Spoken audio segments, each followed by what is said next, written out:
ಹೆಣ್ಣು ಮಕ್ಕಳಿಗೆ ಕೆಲವು ಕಿವಿ ಮಾತುಗಳು.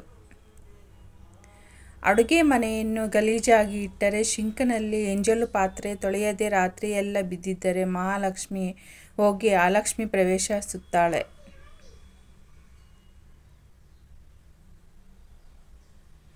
ಮಲಗುವ ಹಾಸಿಗೆಯನ್ನು ಪೊರಕೆಯಿಂದ ಕ್ಲೀನ್ ಮಾಡಬಾರದು.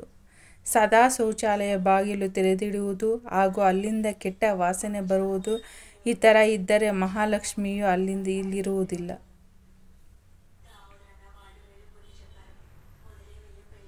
ಒಲೆಯ ಮೇಲೆ ಪದೇ ಪದೇ ಹಾಲನ್ನು ಉಕ್ಕಿಸಬಾರದು. ಸ್ತ್ರೀಯರು ಇತರ ಜಗಳದಲ್ಲಿ ಭಾಗವಹಿಸಬಾರದು. ಮನೆಯಲ್ಲಿ ಮೊಂಡು ಪೊರಕೆಯನ್ನು ಬಳಸಬೇಡಿ, ಅದು ದರಿದ್ರದ ಸಂಕೇತ.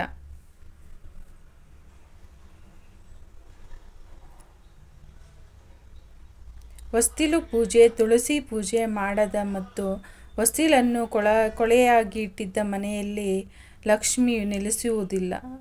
ಮನೆಯ ಮುಂದೆ ಚಪ್ಪಲಿ ಬೋರಲು ಬಿಡುವುದು. ಅಂಗಳ ಶುಚಿ ಇಲ್ಲದಿರುವ ಮನೆಯಲ್ಲಿ ಲಕ್ಷ್ಮೀ ದೇವಿಯು ನೆಲೆಸುವುದಿಲ್ಲ.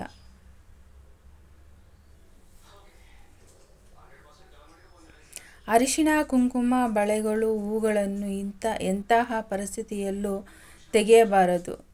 ಯಾವಾಗಲೂ ತವರು ಮನೆಯವರು ಕೊಟ್ಟಿರುವಂತಹ ಸೌಭಾಗ್ಯ ತೆಗೆಯಬಾರದು. ಸ್ತ್ರೀಯರು ಅತಿಯಾಗಿ ಅಲಂಕಾರ ಮಾಡಿಕೊಳ್ಳಬಾರದು. ಸ್ತ್ರೀಯರಿಗೆ ಅತಿಯಾದ ಕೋಪ ಖಂಡಿತವಾಗಿಯೂ ಕಷ್ಟಗಳಿಗೆ ದಾರಿ ಮಾಡುತ್ತದೆ. ದೇವರಿಗೆ ಮಂಗಳಾರತಿ ಮಾಡುವಾಗ ಆರತಿ ತಟ್ಟೆಯಲ್ಲಿ ಒಂದು ಹೂ ಜೊತೆಯಲ್ಲಿ ಇಟ್ಟು ಆರತಿ ಮಾಡಬೇಕು.